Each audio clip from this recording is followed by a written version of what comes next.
ప్రభుత్వ ఆసుపత్రిలో మెరుగైన వైద్యం అందించేందుకు ప్రభుత్వం కృషి చేస్తోందని వెల్లుర్తి ఎంపీపీ హనుమన్న గారి స్వరూప నరేందర్ రెడ్డి అన్నారు. బుధవారం వెల్లుర్తి మండల కేంద్రంలోని ప్రభుత్వ ప్రాథమిక ఆరోగ్య కేంద్రాన్ని ఆమె సందర్శించారు. ఈ సందర్భంగా ప్రభుత్వ ఆసుపత్రిలో రోగులకు అందుతున్న సేవలను పరిశీలించారు. ఆసుపత్రి సిబ్బంది సమస్యలు అడిగి తెలుసుకున్నారు.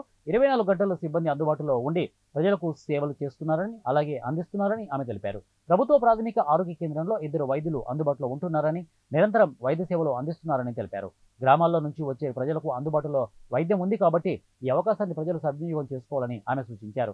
ఆసుపత్రిలో సరైన సిబ్బంది అందుబాటులో ఉన్నారని, సకాలంలో స్పందిస్తూ రోగులకు సేవలు అందిస్తున్నారని ఆమె తెలిపారు. ప్రభుత్వ ఆసుపత్రిని మరింత అభివృద్ధి చేసేందుకు కృషి చేస్తామని ఆమె తెలిపారు. ఈ కార్యక్రమంలో రాష్ట్ర ఫిషర్మెన్ కార్యదర్శి తలారి మల్లేష్, వెల్లుర్తి పార్టీ అధ్యక్షుడు మహేష్ రెడ్డి, వైస్ ఎంపీపీ సుధాకర్ గౌడ్, మాజీ అధ్యక్షుడు నరసింహారెడ్డి తదితరులు పాల్గొన్నారు. ఈరోజు మెదక్ డిస్టిక్ వెల్లుర్తి మండలంలోని ప్రాథమిక ఆరోగ్య కేంద్రంలో విజిట్ చేయడం జరిగింది.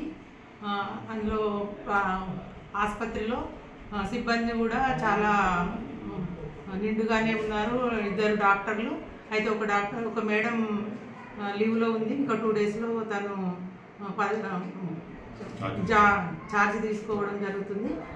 ఇంకో సౌజన్య మేడం మాత్రం రోజు పొద్దున 10 గంటల నుంచి 4 o'clock వరకు డ్యూటీలోనే ఉంటారు. మరియు ఈ అన్ని డాక్టర్లు కూడా ఇప్పుడు టెస్టులు చేసే వాళ్ళు కూడా పొద్దున 9 to 4 వరకు ఉంటారు.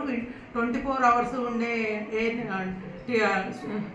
స్టాఫ్ నర్సులు మాత్రం ప్రతి టైంలో కూడా వాళ్ళకు ఏ టెస్ట్ కావాల్సిన, షుగర్ టెస్ట్ వాళ్ళకు పొద్దున్నే తినకముందు తీసుకునే టెస్ట్ కూడా